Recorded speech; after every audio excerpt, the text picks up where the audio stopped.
વિદ્યાર્થી મિત્રો,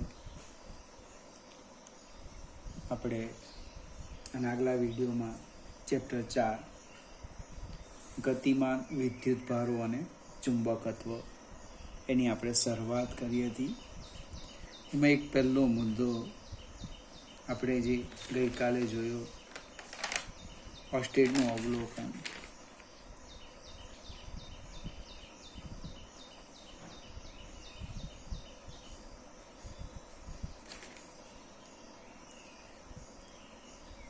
વાહક તારમાંથી વિદ્યુત પ્રવાહ વહે. વાહક તારમાંથી વિદ્યુત પ્રવાહ પસાર થાય, અથવા એમને લખવું હોય તો વિદ્યુત ભાર ગતિ કરે. વિદ્યુત ભારો ગતિ કરે ત્યારે તેની આસપાસ ચુંબકીય ક્ષેત્ર ઉદ્ભવે છે. ખૂબ મજાની ચર્ચા હતી. આપણે એક આકૃતિ પણ ચોપડીની સમજાવેલી. તારને કેન્દ્ર તરીકે લઈ તારને લંબ સમતલમાં આપણે એક વર્તુળની જસ્ટ કલ્પના કરીએ તો એ વર્તુળ પર આપણે જે સ્પર્શક દોરવાના અંદર ફિગર આપી છે, આમ ચુંબકીય સોય મૂકી છે. એ દિશામાં એમ કે ચુંબકીય ક્ષેત્ર આવે. પ્રવાહની દિશા ઉલટાવો તો ચુંબકીય ક્ષેત્ર ઉલટાઈ જાય. આની પણ આપણે ચર્ચા કરીશું. ત્યાર પછી એક બીજો મુદ્દો જોયો હતો, ચુંબકીય બળ. અને સમાન ચુંબકીય ક્ષેત્રમાં ગતિ કરતા વિદ્યુત ભાર પર લાગતો મેગ્નેટિક ફોર્સ Q કૌંસમાં V ક્રોસ B, Q કૌંસમાં V ક્રોસ B. અને ઇલેક્ટ્રિક ફોર્સને પણ યાદ કરી લઈએ સાથે, FE QE. હવે તમે ચોપડીનું જો અવલોકન કરો તો આપણી જે થિયરી છે ખરેખર આ રીતની છે. લોરેન્સ બળ એવું લખ્યું છે.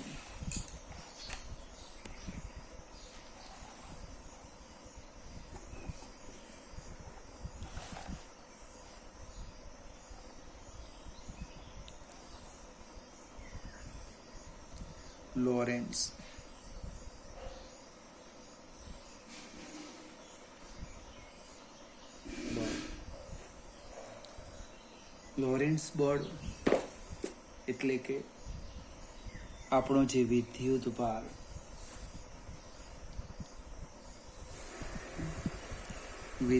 ભાર સમાન ચુંબકીય ક્ષેત્ર B ઉપરાંત સમાન વિદ્યુત ક્ષેત્ર E માંથી પસાર થાય છે.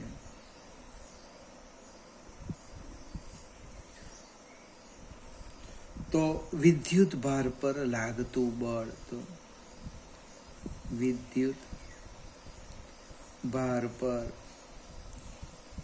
લાગતું બળ, વિદ્યુત ભાર પર કેટલું બળ લાગે? તો કે F બરાબર F ઇલેક્ટ્રિકનો કેપિટલ E લખીએ, પ્લસ F મેગ્નેટિક. ચુંબકીય ક્ષેત્રની સંજ્ઞા B લીધી ને મેગ્નેટિકનો આપણે અહીંયા M લખીએ, FM. કિંમત મૂકી દઈએ.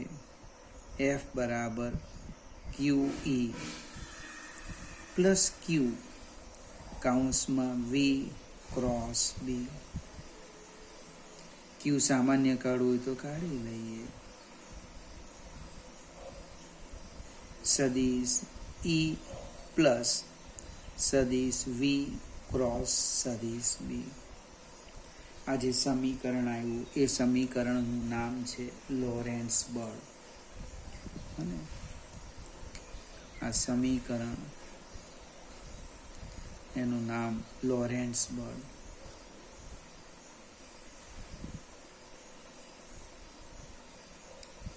હવે અહીંયા સદિશ ગુણાકાર છે આ એક, અને સદિશોનો સરવાળો છે. એટલે એક માર્કનું ઓબ્જેક્ટિવ પૂછાવાની ઘણી બધી સંભાવના. તમને 11મા ધોરણની ટેકનિક યાદ કરાવું. આઈ જે કે આઈ જે કે, તો આપણે લખતા આઈ ક્રોસ જે તો કે આવે. આમ જાઓ તો પ્લસ લખવાનું છે, યાદ છે ને, જે ક્રોસ કે આઈ, કે ક્રોસ આઈ તો જે, આઈ ક્રોસ જે ક્રોસ કે આઈ, કે ક્રોસ આઈ જે. તમે ઊંધું જાઓ, જે ક્રોસ આઈ લખો માઇનસ કે ક્રોસ જે લખો માઇનસ આઈ ક્રોસ કે લખો તો માઇનસ જે ક્રોસ આઈ તો કે માઇનસ કે, આઈ ક્રોસ કે તો કે માઇનસ જે, બને કે ક્રોસ જે તો કે માઇનસ આઈ. એટલે આની દિશા અને આ બેના પરિણામની દિશા એ જરાક જોવાની. જો બંને એક જ દિશામાં હશે તો સરવાળો થશે, નહીં તો પરસ્પર લંબ હોય તો પછી પાયથાગોરસનો પ્રમેય લેવો પડે બળનું મૂલ્ય શોધવા કે નહીં. ધારો કે અહીંયા આઈ આવ્યો, અહીંયા જે આવ્યો અથવા કે આવ્યો, તો સીધો સરવાળો નહીં થશે, તમને મૂલ્ય આપવાના છે. અને બળનું મૂલ્ય પૂછે એટલે થોડી કાળજી રાખજો. 4 માર્કની JEEની વાત કરું અને આપણા માટે 1 માર્ક્સ. ફરીથી આ બંને એક જ દિશામાં હશે કે પરસ્પર વિરુદ્ધ હશે તો સાદો સરવાળો થતો, અને સિમ્પલ સરવાળો થશે. પણ જો બંને પરસ્પર લંબ હોય તો સદિશનું મૂલ્ય શોધવાની ટેકનિક છે એનો ઉપયોગ કરવાનો. વર્ગમૂળમાં આઈના સહગુણકનો વર્ગ વત્તા જેના સહગુણકનો વર્ગ વત્તા કેના, એના પરથી બળનું મૂલ્ય શોધવાનું. આજે એક નવો પ્રશ્ન જોઈએ છે આપણે. વિદ્યુત પ્રવાહધારિત તાર પર લાગતું ચુંબકીય બળ. નાનો સરખો પ્રશ્ન છે. વિદ્યુત પ્રવાહધારિત તાર પર લાગતું ચુંબકીય બળ. હવે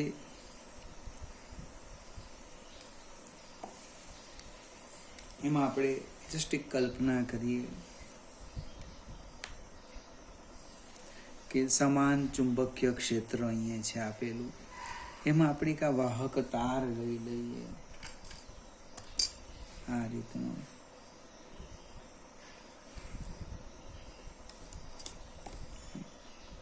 આ એક વાહક તાર છે અને આ જે તાર છે એ ગતિ આ દિશામાં કરે, ડ્રિફ્ટ વેગ VD થી ગતિ કરે. તારની લંબાઈ લખી દેમ.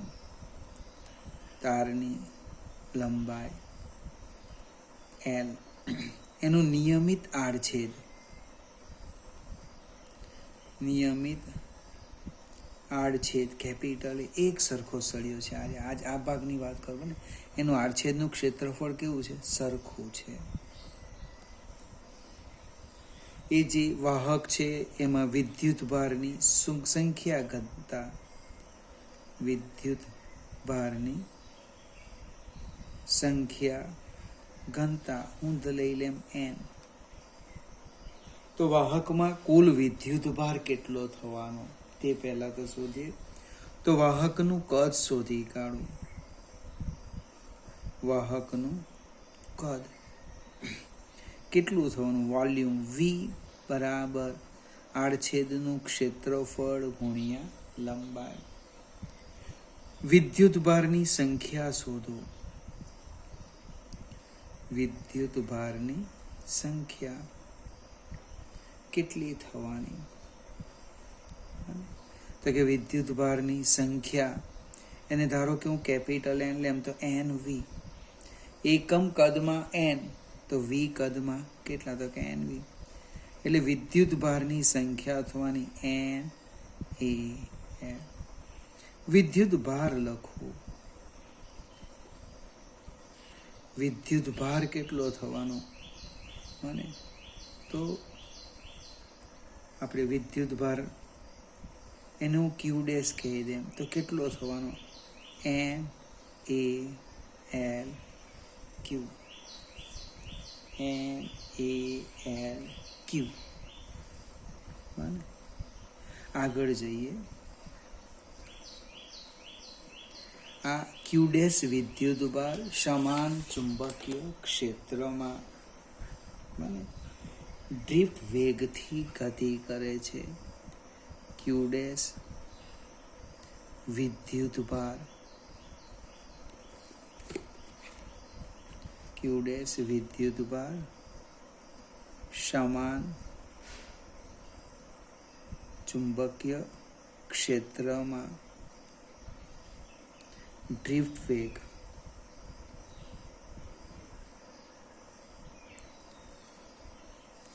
વીડી થી ગતિ કરે છે. એટલે એની પર લાગતું બળ હું લખું magnetic force FM is equal to Q dash કૌંસમાં વીડી ક્રોસ બી. આમ સદિશ લખવાનું, યાદ રાખવાનું. ક્યુ ડેશની કિંમત મૂકીએ આપણે N A L Q. N A L Q કૌંસમાં વીડી ક્રોસ બી. હવે મારી આકૃતિ છે એ કાઢી નાખીએ. આકૃતિ પ્રમાણે નહીં થશે. ડ્રિફ્ટ વેગ એટલે કે ધારો કે આપણે આમ લઈએ. આ જે ઇલેક્ટ્રોન છે એ સળિયાની લંબાઈને સમાંતર ગતિ કરવાનો. ઇલેક્ટ્રોનનો વેગ પણ એ બાજુ જ છે. એટલે મારે દિશા બતાવવી હોય તો અહીંયા કહેવાનો અર્થ સળિયાની લંબાઈને સમાંતર અને બંનેની દિશા એક જ આવવાની. અને આ જે સળિયો છે એ દિશામાં ઇલેક્ટ્રોન ગતિ કરે અને ડ્રિફ્ટ વેગ અને લંબાઈ આપણે એ જ દિશામાં લઈએ, જે પ્રવાહની દિશા લેવાના. એટલે હું અહીંયા તીર બતાવું કે એલ પર બતાવું, સરખું જ થાય. એન એ વીડી ક્યુ કૌંસમાં એલ ક્રોસ બી. જરાક ધીમેથી. વીડી અને સળિયાની લંબાઈ એટલે ડ્રિફ્ટ વેગ સળિયાની લંબાઈને સમાંતર છે.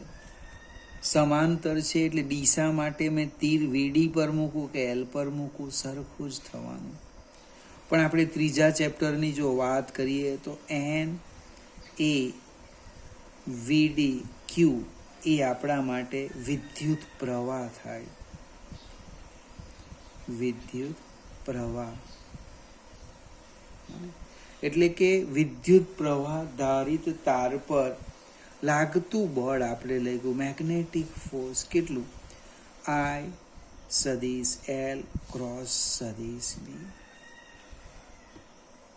હવે સદિશ એલ ની દિશા કઈ? તો લખવાનું પ્રવાહની દિશામાં. આપણી પાસે એક વિદ્યુત બળનું નવું સૂત્ર આવ્યું. F is equal to I L cross B. F is equal to I L cross B. અહીંયાથી સાદું રૂપ આપીએ તો એમ પણ લખાય મેગ્નેટિક ફોર્સ. આ સદિશ છે કે સદિશ ILB sin થીટા. જો થીટા ઇઝ ઇક્વલ ટુ π/2 હોય તો બળ કેવું લાગે? મેક્સિમમ. ILB કહેવાનો અર્થ પ્રવાહ અને ચુંબકીય ક્ષેત્ર પરસ્પર લંબ હોય અને IL લંબ B હોય તો શું થાય? મેગ્નેટિક ફોર્સ મહત્તમ બને. અને જો બંને એક જ દિશામાં હોય તો બળ શૂન્ય. IL સમાંતર B હોય તો FM ઇક્વલ ટુ 0. એક સૂત્ર લખ્યું, Q કૌંસમાં VD ક્રોસ B વિદ્યુત ભાર પર લાગતું ચુંબકીય બળ. બીજી ચર્ચા આપણે કરી, વિદ્યુત પ્રવાહ ધારિત તાર પર લાગતું બળ કેટલું લાગે? તો કે IL cross B. IL cross B યાદ રાખવાનું. એટલે આપણે બે સૂત્રો થયા. જો તાર સુરેખ ન હોય તો શું કરવાનું? નાના નાના ખંડોમાં વિભાજિત કલ્પી દેવાનું. હવે વાંકો ચૂકો તાર હોય તો નાના નાના ખંડોમાં વિભાજિત કરવાનું. દરેક ખંડ પર લાગતું બળ શોધી એનો સદિશ સરવાળો કરવાનો. એટલે આપણે આમ થશે, FM equal to summation IL J cross B. ત્યાં જે લખવાનું, જેટલા ખંડ હશે એટલા. J બરાબર 1 થી N. ચાલો આપણે સહેજ આગળ જઈએ.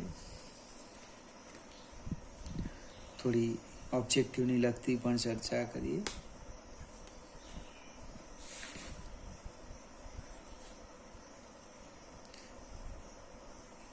આપણે વિદ્યુત ભારની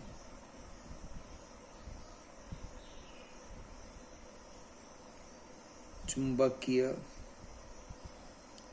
ક્ષેત્રમાં ગતિ. આ કોઈ થિયરી નથી, પણ સમજવાનું છે, કામની વસ્તુ છે.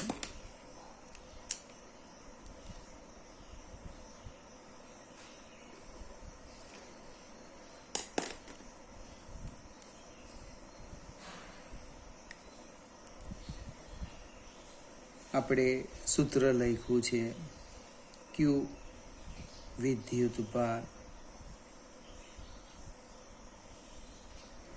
ચુંબકીય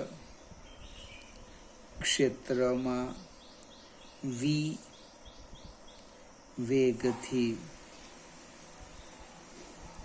ગતિ કરે ત્યારે લાગતું બળ. એને આપણે મેગ્નેટિક ફોર્સ લખ્યું એમ. FM બરાબર Q કૌંસમાં V ક્રોસ B. અહીં જે બળની દિશા છે,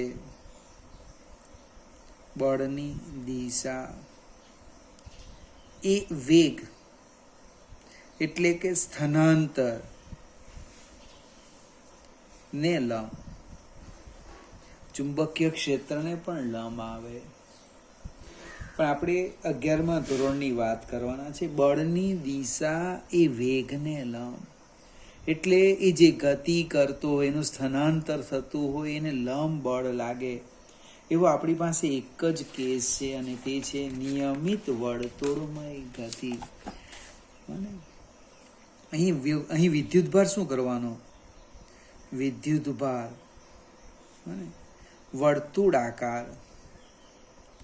વર્તુળાકાર માર્ગ પર ગતિ કરે.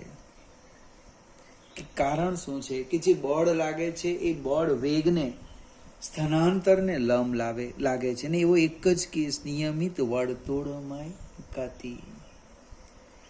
એટલે વર્તુળાકાર માર્ગ પર જો ગતિ કરતો હોય તો એને જરૂરી શું મળે? કેન્દ્રગામી બળ. કેન્દ્રગામી બળ કોણ પૂરું પાડે? ચુંબકીય બળ. મિત્રો, ઓનલાઈન આપણે શીખેલા એટલે કદાચ ન પણ યાદ હોય પણ ગોળ ગોળ ફરે ત્યારે કેન્દ્રગામી બળ લાગે. એક અપવાદરૂપ ચર્ચા હતી. એ ખરેખર લાગે નહીં, પણ કોઈ પૂરું પાડે છે, જેને કારણે એ ગોળ ગોળ ફરે. કેન્દ્રગામી બળ કોણ પૂરું પાડે? ચુંબકીય બળ. કેન્દ્રગામી બળ કેટલું? તો કે mv²/r બરાબર ચુંબકીય બળ QVB sin થીટા. અહીં લંબ રૂપે હોય એટલે થીટા = π/2 લઈ લઈએ.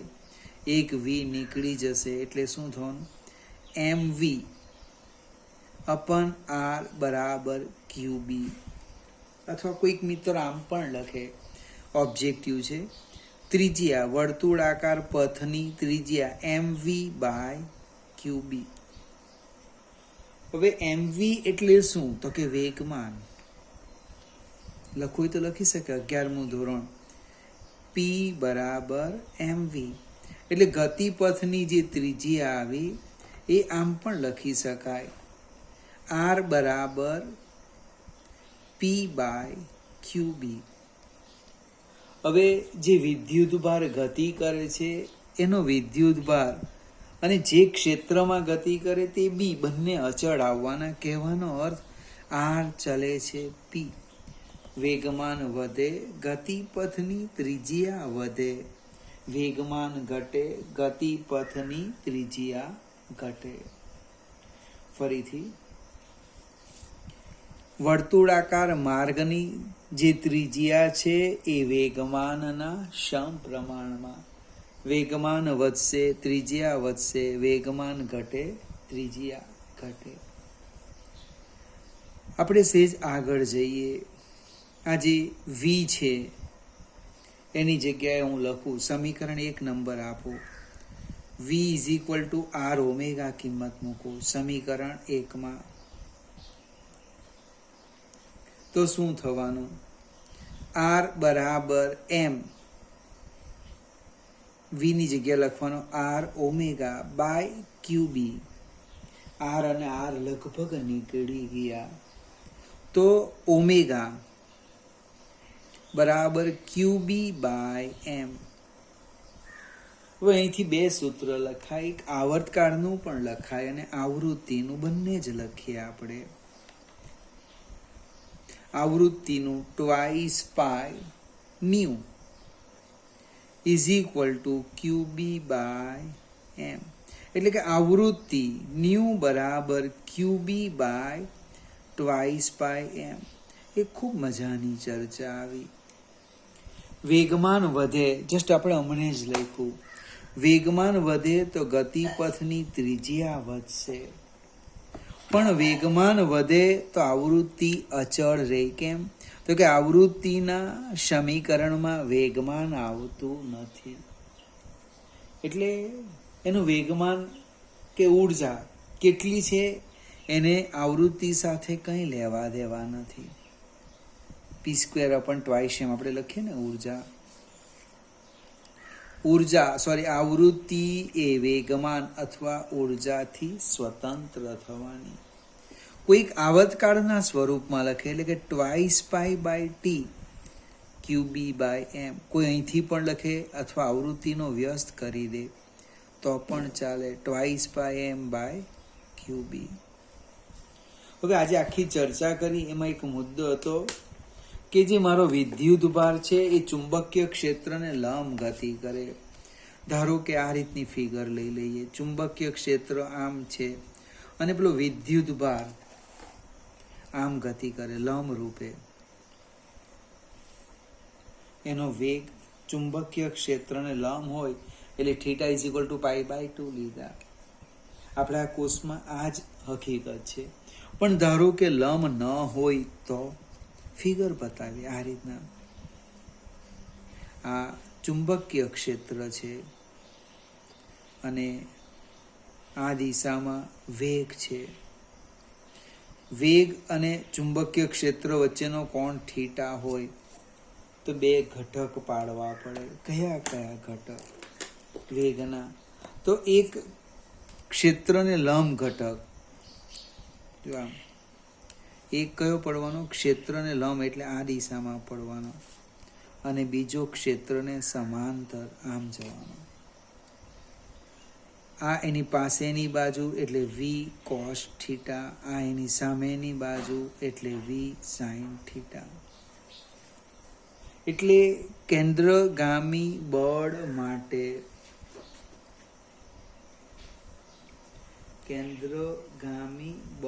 માટે મને કયો વેગનો ઘટક લેવાનો? આ લેવાનો વી લંબ. ચોપડીમાં આમ લખ્યું છે વી લંબ, અહીંયા લખી દીધું છે વી સમાંતર. એટલે જો વિદ્યુતભાર ક્ષેત્રને લંબ રૂપે દાખલ ન થાય તો શું થાય? તો એ ગોળ ગોળ માર્ગે તો ફરવાનો જ આ ઘટકને કારણે, પણ આ ઘટકને કારણે ક્ષેત્રમાં રેખીય ગતિ પણ કરશે. એટલે પેલું સ્પ્રિંગ જે આપણે જોઈએ ને, સ્પ્રિંગ આવો ગતિપથ, આવો ચોપડીમાં છે, આ પ્રકારનો ગતિપથ થવાનો એનો. આ જે ઘટક છે એ ક્ષેત્રને લંબ, એને કારણે નિયમ વર્તુળાકાર પથ પર ગતિ કરવાનો, અને સાથે કેવી ગતિ કરવાનો? રેખીય ગતિ પણ કરવાનો. આજે બે ક્રમિક આંટા અથવા એક આવતકાળમાં અથવા તો ટી સેકન્ડમાં કાપેલા રેખીય અંતરને આપણે પેચ કહેવાના. એક માર્કનું સરસ ઓબ્જેક્ટિવ. પેચ મીન્સ અહીં ચોપડીમાં પેચ અથવા પીચ જે લખવું હોય તે, અંતર પી લખ્યું છે, તો વી સમાંતર ગુણ્યા આવતકાળ. આવતકાળ ક્યાં શોધવા જવાનો? તો આ રહ્યો આવતકાળ બરાબર 2πm/qb. એટલે અહીં કિંમત તમે જો મૂકી દેવ તો પેચ બે ક્રમિક આંટા વચ્ચેનું અંતર કેટલું થવાનું? 2πm/qb ઇન્ટુ વી સમાંતર. ફરીથી આ જે ચર્ચા છે ધીમે ધીમે સમજવા પ્રયત્ન કરજો. કોઈક ઓબ્જેક્ટિવ નીકળી આવે, એક આ ત્રિજ્યાવાળું છે, એક આવૃત્તિવાળું છે, આ પેજ અંતર છે, અને મોટે ભાગે સંભાવના તો આ જ રહી લંબ આપણા કોર્સમાં, પણ નીટ કે JEE છે એમાં પૂછી શકાય. અને કેન્દ્રગામી બળમાં જે તમે લખો ને mv²/r, એમાં v² કોને લેવાના? અને તો કેન્દ્રગામી QVB sin થીટા, એમાં કોને લેવાના? વી લંબ ઘટકને લેવાના. વી લંબ ઘટક. આપણે લગભગ જે બેઝ છે અહીંયા પૂરો થાય. જે એકાદ મુદ્દો બાકી છે આના પછીના વિડીયોમાં સમજાવી અને આપણે પછી ચેપ્ટરની શરૂઆત કરીશું.